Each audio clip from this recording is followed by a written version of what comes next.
কোনো মানুষকে যদি জিনে ধরে অথবা কেউ ব্ল্যাক ম্যাজিক করে, তো এই জিনে ধরা এবং ব্ল্যাক ম্যাজিক করা ব্যক্তি অনেক সময় রুকিয়া করাইতে গেলে রাকিরা 20,000, 30,000, 50,000 টাকা পর্যন্ত চান এবং প্রতি কোর্সে প্রচুর খরচ হয়। নিজে নিজে রুকিয়া করার কোনো বৈধতা আছে কিনা এবং কোনো সিস্টেম আছে কিনা এই ব্যাপারে জানতে চাই।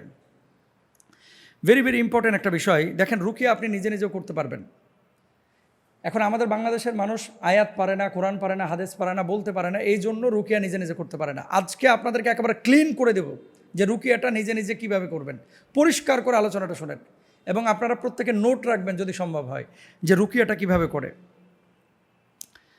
আউফ ইবনে মালিক রাদিয়াল্লাহু তাআলা আনহু তিনি বলছেন, ইয়া রাসূলুল্লাহ কাইফা তারা ফি যালিক ফাকালা, মানে উনি জিজ্ঞেস করেছিলেন যে ইয়ারিদু আলাইয়া রুকাকুম লা বা'সা বির রুকা মা লাম ইয়াকুন ফি শিরক। আমরা জাহিলিয়াতে রুকিয়া করতাম, আমরা রাসূল সাল্লাল্লাহু আলাইহি ওয়াসাল্লামকে জিজ্ঞেস করলাম, তিনি বললেন তোমরা তোমাদের রুকিয়া আমার কাছে উপস্থাপন করো, শিরিক মুক্ত হলে রুকিয়া করতে কোনো সমস্যা নাই। এমন রুকিয়া যদি করেন যেখানে শিরকের কোনো সমস্যা মানে সম্পৃক্ততা নাই, এই রুকিয়া আপনি করতে পারেন। সহিহ মুসলিমের হাদিস। এখন রুকিয়া করার মূল শর্ত কী কী, শর্তগুলো জেনে নেন। 1 নম্বর কোরআনের আয়াত ব্যবহার করা, 2 নম্বর সহিহ দোয়া ব্যবহার করা, 3 নম্বর শিরিক না থাকা, 4 নম্বর শুধু আল্লাহর কাছে সাহায্য প্রার্থনা করা। সবচেয়ে শক্তিশালী রুকিয়ার আয়াত হচ্ছে সূরা ফাতিহা। সূরা ফাতিহাকে সূরাতুশ শিফাও বলা হয়। এই সূরা ফাতিহা হুজুররা দেখেন না আস্তে আস্তে কী পড়ে যেন পানিতে ফু দেয়, কী পড়ে? প্রথমে সূরা ফাতিহা পড়ে, সূরা ফাতিহা পড়ে ফু দেয়। তো এটা সূরা ফাতিহা পড়বেন। 2 নম্বর আয়াতুল কুরসি পড়বেন। 3 নম্বর সূরা ইখলাস, ফালাক, নাস, এগুলো রাসূল সাল্লাল্লাহু আলাইহি ওয়াসাল্লাম নিজে নিজে পড়ে আবার শরীরে ফুৎকার দিতেন। আপনারা পড়ে হাতে ফু দিয়ে শরীরটাকে বন্ধ করবেন। 5 নম্বর রাসূল সাল্লাল্লাহু আলাইহি ওয়াসাল্লাম একটি দোয়া শিখিয়েছেন, আউযু বিল্লাহি ওয়া কুদরাতিহি মিন শাররি মা আজিদু ওয়া উহাদিরু। এই দোয়াটা পড়বেন। রেফারেন্স সহিহ মুসলিমের। এই দোয়াটি রাসূল আকরাম সাল্লাল্লাহু আলাইহি ওয়াসাল্লাম নিজে পড়েছেন। ঘরে বসে রুকিয়া করার পূর্ণ পদ্ধতি একটু জেনে নেন। 1 নম্বর নিয়ত করা, মন থেকে বলবেন আমি আল্লাহর কাছে শিফা চাই। কারণ কি? ওয়ানুনাজ্জিলু মিনাল কুরআনি মা হুয়া শিফা। শিফা একমাত্র আল্লাহ তাআলা করতে পারেন, আর তো কেউ করতে পারেন না। এই জন্য আল্লাহর কাছে শিফার জন্য দোয়া চাইবেন, দোয়া করবেন। 2 নম্বর উজু করে নেবেন, পবিত্র হবেন। 3 নম্বর সূরা ফাতিহা 7 বার, আয়াতুল কুরসি 1 বার, সূরা ইখলাস 3 বার, সূরা ফালাক 3 বার, সূরা নাস 3 বার। এরপরে 4র্থ ধাপে নিজের শরীরে ফু দেওয়া, হাতে ফু দিবেন। এগুলো পড়ার পরে শরীরটাকে মুছে নেবেন। 5 নম্বর দোয়া করবেন, আল্লাহুম্মা শফিনি শিফা আল্লা ইউগাদিরু সাকামা। এরপরে 7 নম্বরে জিন থেকে সুরক্ষার দৈনিক কিছু আমল করবেন। সকালবেলায় 3 কুল পড়বেন, আয়াতুল কুরসি পড়বেন, সকাল সন্ধ্যায় মাসনুন দোয়াগুলো পড়বেন। রব্বানা আতিনা ফিদ দুনিয়া পড়তে পারেন, রব্বানা যালামনা আনফুসানা পড়তে পারেন। এবং এই যে আয়াতুল কুরসির আমল, 4 কুলের আমল, এগুলো সকাল সন্ধ্যায় করবেন ইনশাআল্লাহ। রাতে ঘুমানোর আগে আবার আয়াতুল কুরসি। ডান পাশে শোবেন, বিসমিক, তারপরে আপনি বলবেন আল্লাহুম্মা বিসমিকা আমুতু ওয়া আহিয়া, ঘুমের দোয়াটা পড়ে নেবেন। যে কাজগুলো করা যাবে না, ব্যক্তিগতভাবে রুকিয়া যখন আপনি করবেন নিজে নিজে, জিনের কোনো সাহায্য আপনি নিতে পারবেন না, নেবেন না। তাবিজের মাধ্যমে শক্তি নিতে পারবেন না, কবর অদৃশ্য শক্তির সাহায্য চাইতে পারবেন না, জিন বশ করার চেষ্টা করবেন না। জিন আক্রান্ত এবং মানে দুনিয়াবী সমস্যা, কিছু কিছু মানুষ আছে যে অসুস্থ হলেই মনে করে জিনে ধরছে, না। সব অস্বাভাবিক আচরণ জিন নয়। যেমন মানসিক চাপ, ঘুমের সমস্যা, তারপরে সিজোফ্রেনিয়া, ট্রমা, স্নায়বিক সমস্যা, এগুলো কিন্তু জিনের সমস্যা না। এই জন্য যেই রুকিয়ার আয়াতগুলো এবং সিস্টেমগুলো আপনাদেরকে বললাম, এগুলো দৈনন্দিন জীবনে করেন, নিজে নিজে রুকিয়া করবেন। সূরা বাকারাটা মোবাইলে ছাড়ে রাখেন, ইনশাআল্লাহ মুক্তি পাবেন। সূরা বাকারাটা প্রতিদিন একবার শুনবেন, যাদের এই ধরনের প্রবলেম আছে, মৃদু আওয়াজে ছেড়ে রাখবেন। আশা করি আল্লাহ তাআলা আপনাকে মুক্তি দেবেন ইনশাআল্লাহ। মোহতারাম, সম্প্রতি বরিশালে একটি ঘটনা ঘটেছে। টিকটক থেকে একটা মেয়ের সাথে আরেকটা মেয়ের প্রেম হয় এবং তারা পরবর্তীতে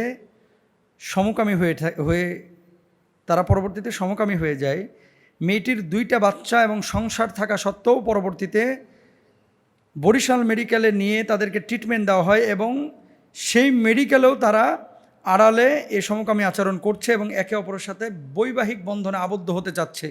এক্ষেত্রে আপনারা কেন আলোচনা করেন না? কে বলছে আমরা আলোচনা করি না?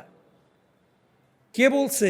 এগুলো নিয়ে সচেতনতার জন্য আমরা কি অতীতে কম আলোচনা করেছি? এরপরে উনি প্রশ্নটা পাঠিয়ে এই যে ভিডিওটাও পাঠিয়েছেন, লা হাওলা ওয়ালা কুওয়াতা ইল্লা বিল্লাহ। ভিডিও দেখার পরে বিশ্বাস করেন, এই যে ভিডিও পাঠাইছে মহিলার, এই যে দেখেন, দেখছেন? আচ্ছা, কল্পনা করেন দুধের দুইটা শিশু রেখে মা মানে বাচ্চা রেখে স্বামী রেখে মেয়ে, একজনের নাম হচ্ছে হালিমা আর একজনের নাম হচ্ছে সুমা না সুমি যেন, এই হালিমা আর সুমা দুইজনে এখন একে অপরের ছাড়া তারা নাকি বাঁচবে না, এবং হসপিটালে নিয়ে যাওয়া হয়েছে, পুলিশের দ্বারস্থ হওয়া হয়েছে, তারপরে ছাড়ছে না কেউ কাউকে। তার মানে বাচ্চা তার কাছে ফ্যাক্ট না, স্বামী তার কাছে ফ্যাক্ট না। কোথা থেকে আসলো?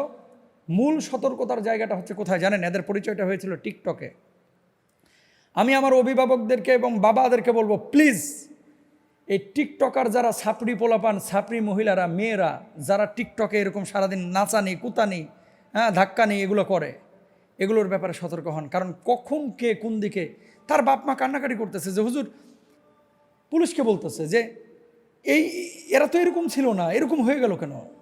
যে নিজের বাচ্চার প্রতি তার কোনো আসক্তি নাই, নিজের হাজব্যান্ডের প্রতি কোনো আসক্তি নাই। কোথায় যাচ্ছে এই সমাজ? যাচ্ছে কোথায়? আল্লাহ আকবার। আপনি একটু মানে কল্পনা করেন যে কওমে লুতকে আল্লাহ সুবহানাহু ওয়া তাআলা যে পাপের কারণে আল্লাহ তাআলা ধ্বংস করেছেন, লুত আলাইহিস সালাতু ওয়াস সালামের স্ত্রীকে আল্লাহ রাব্বুল আলামিন যে কারণে ধ্বংস করে দিয়েছেন, তাকে পাথর বানিয়ে দিয়েছেন, সেই পাপ আজকে বাংলাদেশে ঘরে ঘরে ঘটছে। আরেকটা মজার বিষয়, ইউরোপ আমেরিকায় গিয়ে এই বদমাশগুলো যখন কোনোভাবে যাইতে পারে, অ্যাম্বাসিতে যখন দাঁড়ায়, তারা নিজেদেরকে সমকামী হিসেবে প্রেজেন্ট করলে ভিসা পাইতে সহজ হয়।